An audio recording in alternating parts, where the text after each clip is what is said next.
Imagine dropping, I don't know, something like $70,000 on a brand new, ultra luxury, wildly futuristic electric vehicle. Okay, sounds nice. Right. So you slide into the driver's seat, you soak in this gorgeous minimalist cabin, you put the car in reverse to back out of your driveway, you look up into the rearview mirror, and there is no back window. Just gone. Just a solid, opaque wall of metal. You're just staring at a wall. It's definitely an experience. It's wild. So today we are taking a fascinating ride into the world of electric cars. We're going to explore how one major brand is hitting the brakes on too much technology and completely redesigning their vehicles to figure out exactly what drivers actually want. Yeah, and it is a massive pivot. Honestly, it's probably one of the most necessary course corrections we can examine in the automotive space right now. Exactly. So our mission for you today, using this great stack of articles and research you've provided us, is to examine the Swedish EV brand, Polestar. We are diving into the philosophy of its new CEO, Michael Lohscheller, and, looking at how the company is navigating this incredibly intense clash between hyper-minimalist digital design and the very real, very stubborn realities of global consumer tastes. And, if you're sitting there wondering why you should care about the specific design choices of just one relatively young car brand, it's because the stakes here, they're representative of an entire global industry shift. For sure. The electric vehicle market is maturing. We are officially past the early adoption phase. The initial novelty of simply being electric, that shiny new toy syndrome, has basically worn off. People are over it. They just want a car that works. Exactly. Now, consumers are demanding usability, intuitive comfort, and practical luxury. The cultural psychology of auto design is shifting in real time, which makes Polestar the absolute perfect case study in how companies course correct when innovation goes just a little too far. Okay, let's unpack this by starting with the most surprising, tangible piece of evidence from the sources that shows this brand is actively course correcting. Because we aren't just talking about pushing like an over-the-air software update to change the color of a touchscreen menu. Right. No, this is structural. Yeah, we are talking about altering the literal physical structure of the cars themselves. Specifically, let's look at the Polestar 4. Ah, yes. The infamous rear window situation. This is really where the tension between design and reality peaks. The rear window, or as the Italian source material specifically refers to it, the lunotto, they completely eliminated it. Just wiped it out. Polestar built a car without a back window and replaced it entirely with a high-definition camera feed that goes into a digital rear-view mirror. Yeah. And that wasn't an isolated choice either. It happened alongside this massive, sweeping shift away from physical buttons in the cabin, relying heavily on digital touchscreens to control almost every single function of the vehicle. And, we do have to look at the engineering logic behind why a company would even attempt this, right? Because they didn't just do it to annoy people. I would hope not. No. So to get better battery range, electric vehicles need to be as aerodynamic as possible. They need that sleek teardrop shape to literally cut through the air. Right. Less drag means more miles per charge. Exactly. But if you slope the roofline of a car down that aggressively in the back, the rear window becomes this tiny, useless little slit of glass. Plus, the structure that holds the roof up, the rear header, it ends up encroaching on the headroom for the passengers in the back seat. Oh, so you'd be bumping your head if you're sitting in the back. Right. So the engineer's logic was, well, why not just remove the glass entirely? Push that header back so the passengers have plenty of room, smooth out the aerodynamics, and just use a camera instead. On paper, in a laboratory, it makes perfect sense. Okay, let's unpack this. It makes sense on paper, sure. Getting rid of the rear window feels a lot like when smartphones decided to get rid of the physical headphone jack. Oh, that's a good comparison. Right. It's an incredibly bold move, but maybe nobody actually asked for it.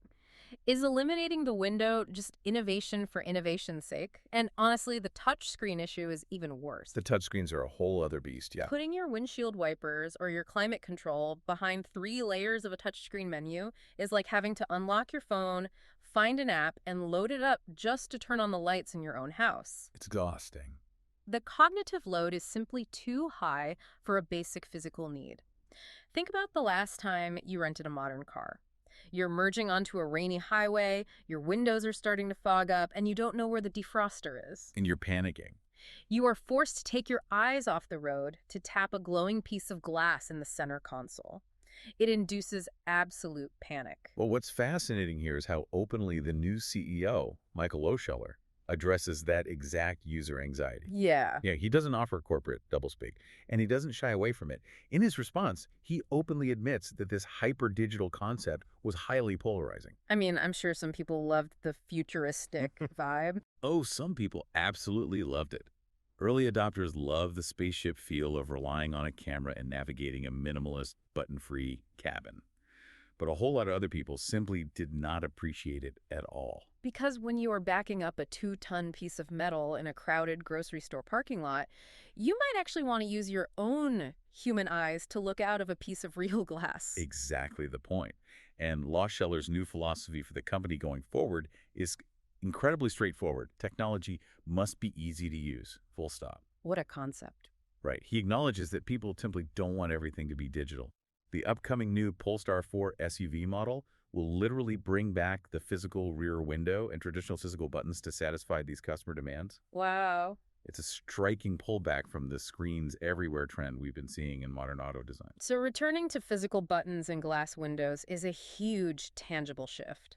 But to understand how a stubbornly minimalist Swedish brand actually admits they were wrong and changes course, we have to look at the guy who just took over the steering wheel. Yeah, the CEO. Right, because this shift from digital back to physical perfectly mirrors a much larger cultural shift that Lohscheller is trying to force upon the brand's entire aesthetic. That is the crucial underlying current here. The hardware changes, putting the buttons back, they're just the most visible symptoms of a total philosophical overhaul at the company. So let's bring Michael Lohscheller fully into the picture. He took the helm of Polestar very recently, in October 2024, and he brings a very distinct outsider's perspective. Very much an outsider. His resume is fascinating because it is so incredibly varied. He comes from legacy brands like Opel, Volkswagen, and Mitsubishi, but he also spent time at the emerging Vietnamese EV brand, VinFast. Which is a wild mix of corporate cultures. Right. The key takeaway is that he isn't steeped in decades of Swedish design orthodoxy. He's looking at the brand from a global perspective, and his main critique of Polestar is strikingly blunt. He says the brand is a bit too modest, a bit too humble. Which is a direct, calculated shot at the historical context of Swedish auto design. Oh, entirely. Because, for decades, Swedish design has been famously understated and overwhelmingly practical. If you look at Volvo, which is Polestar's parent company, they were famously dubbed the brick throughout the 1980s and 1990s. Oh, the legendary 240 and 700 series. They were absolute icons. They really were. But they literally looked like they were carved out of a single block of steel. They were just rectangles on wheels. They were the ultimate expression of function over form pragmatism. Volvo had a massive mandate for safety. And those rigid, boxy right angles were a physical manifestation of that safety. You felt like you were driving a tank. Exactly. There was even a running joke in the auto industry back then that Volvo's design team consisted solely of engineers armed with nothing but rulers. Just rulers, no protractors allowed. No curves, no flashy flair, just safe, reliable geometry. And while that earned them a fiercely devoted global following, it permanently cemented this psychological association between Swedish cars and Scandinavian restraint. It created a legacy of modesty. Here's where it gets really interesting, though, and I have to push back on Lohscheller's new direction for a second. Okay, let's hear it. If I am going out of my way to buy a Swedish electric car, don't I want Scandinavian minimalism? Isn't that the entire selling point? By shedding that modesty, isn't Lohscheller risking throwing away the exact thing that makes the brand special in the first place? It's a risk. It feels a bit like walking into an IKEA and asking to buy a piece of highly ornate velvet Victorian furniture. It just doesn't fit. Well, if we connect this to the bigger picture, we have to look at the cold, hard realities of global market dynamics. Minimalist principles work absolutely perfectly for Swedish furniture or, Swedish fashion. It's clean, it's sustainable, it's highly functional. Right. But Lohscheller observed that key global car markets, and he specifically singles out the United States in the sources, simply do not like too much understatement when it comes to a premium purchase. The American luxury buyer wants some swagger. They want people to know they spent money. Exactly. They want presence. To survive against traditional luxury juggernauts, like BMW or Porsche or Audi, the cars need a more assertive, aggressive presence on the road. A humble, quiet, beautifully restrained design language might win a dozen architecture and design awards in Stockholm. But it gets lost in the crowd. Right, it struggles to command attention when it's sitting in stop-and-go traffic on a crowded highway in Los Angeles. The monumental challenge for Polestar right now is figuring out how to stand out and look muscular, without completely alienating their existing core base who genuinely loves that sophisticated understatement. So how exactly does a company shed its modesty without entirely losing its Swedish soul? Let's look at the practical execution of this new philosophy, because Lohscheller isn't just giving interviews, he is hiring. And he is rolling out a massive new fleet of vehicles to prove his point. Yeah, and the very first major move was bringing in fresh design talent to execute this new vision. He brought in a new design chief, Philip Romers. And looking at Romer's background, this hire makes perfect sense for exactly where they want to go. Romers has 25 years of heavy-hitting automotive design experience. Yep. He previously worked at Audi, heading up their exterior design and working on major high-stakes electric projects like the A6 e-tron and the Q6 e-tron. And Audi is a brand that fundamentally understands how to balance aggressive road presence with a sleek, premium, understated feel. They strike that balance really well. They know exactly how to make a car look imposing without making it look gaudy. But Rumors and Lohscheller are being very careful with their public messaging here. They are heavily emphasizing that this is an evolutionary, not revolutionary change. Right, they aren't throwing everything out. The stated mission is to visually amplify the performance aspects of the cars while keeping that core Scandinavian DNA intact. Yeah. They aren't going to suddenly start bolting giant, flashy chrome grills onto the front of the cars. Please, no.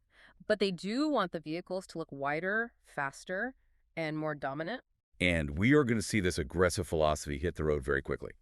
The upcoming vehicle lineup detailed in your sources shows a remarkably fast rollout schedule. What's coming up first? Well, starting in July, we're expecting the Polestar 5.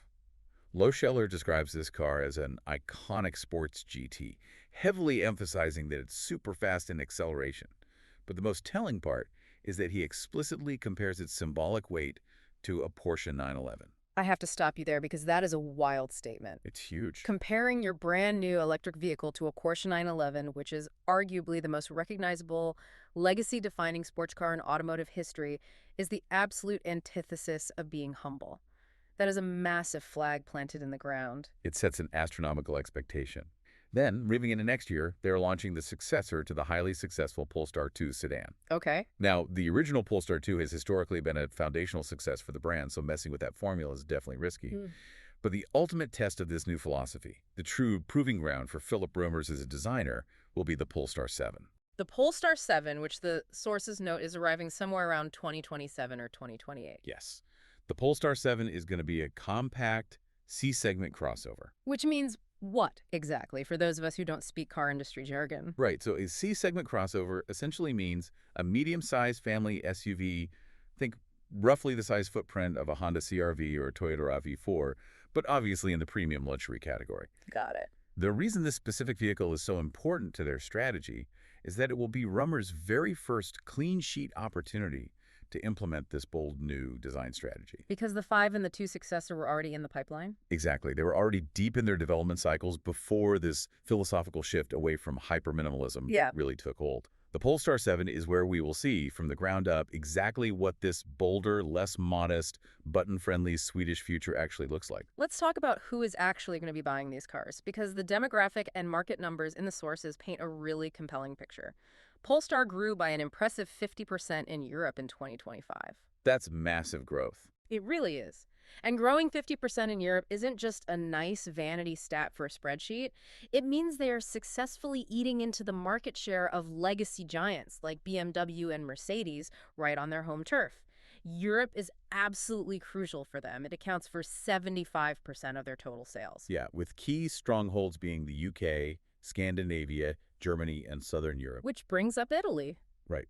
Lohscheller specifically highlighted Italy as a market with huge untapped potential. Currently, Italy is a difficult market for EVs due to modest overall electrification rates. Just not as many people adopting them yet. Yeah, but he notes that there are already 70,000 charging points available there. He believes that by clearing some basic hurdles, specifically lowering purchase prices and maximizing vehicle range, That market is primed to take off. And behind all this is the massive strategic advantage of their ownership structure. They are backed by Geely, which is a colossal Chinese automotive conglomerate. That is the secret engine driving this whole operation. Yeah. Consumers still view Polestar with a very specific, refined prestige. They view it as having that elegant Swedish design heritage, but it is backed by the incredibly strong, fast-moving combination of Chinese technology and manufacturing scale through Geely. It's a truly globalized product. Best of both worlds, really. But the demographic data is what really caught my eye in these sources. According to the CEO, the typical Polestar buyer is a full 10 years younger than the average European car buyer. 10 years is a massive generational gap in the auto industry. It's huge. This younger demographic highly values sustainability. They obviously want a premium vehicle, but, and this is a direct quote summarizing the philosophy driving the brand, they specifically do not want to drive the same car their parents drove. Which is a classic tale of generational rebellion, just translated into high-end automotive purchasing. Every generation wants to define its own status symbols. But wait, I have a critical question for you based on that exact point. If the target audience explicitly rejects their parents' cars, but Polestar is now actively moving away from the quirky, futuristic EV features like screen-only interfaces and moving toward more traditional physical buttons and aggressive, classic luxury styling, aren't they just inevitably building their parents' cars? That is the great paradox of the current EV market, honestly. It's a brilliant observation. But the answer lies in understanding how the entire industry's aesthetic is shifting as the technology matures. Okay, how so? As electric vehicles become completely mainstream, as they move from the fringes to everyday driveways, the aesthetic trend is aggressively moving away from cars that deliberately scream, "Look at me, I'm electric." Right. The era of the car needing to look like a spaceship to be cool is ending. Exactly. 5 or 10 years ago, if you bought an EV, you wanted everyone in the neighborhood to know it was an EV. It needed to look radically different from a gas car. Hence the missing windows, the flush door handles, and the hyper-digital sparse interiors. It was a very loud status symbol. Right. It was a loud status symbol of early adoption. But now, consumers just want a great car. They want the quiet, smooth benefits of electric propulsion, but they want the intuitive comfort, the tactile feedback, and the premium feel of a traditional luxury vehicle. They don't want to participate in a rolling science experiment. Exactly. They want a highly sophisticated machine that just works when they get in it. Lohscheller's confident they can achieve this because consumers view Polestar as having refined Swedish design backed by that robust Scandinavian and Chinese technology. So putting the tactile buttons back in the cabin or giving the car a more aggressive stance doesn't make it a parent's car. It just makes it a highly functional, highly desirable one. Precisely. You can have cutting-edge technology without the overwhelming cognitive load. You can have Swedish elegance, but with a little more muscle and a lot more common sense in the cabin. It's an absolutely fascinating tightrope to watch a company walk in real time. We've watched a brand go from literally removing the rear window in the name of ultra-modern digital minimalism to putting it right back in the name of basic human common sense and usability. It's quite a journey. All while a brand new CEO tries to inject some American-style swagger into a historically humble Swedish brand. It really is a masterclass in corporate self-awareness and course correction. This raises an important question, though, and it's something I think is really worth chewing on after we wrap up here. Lay it on us.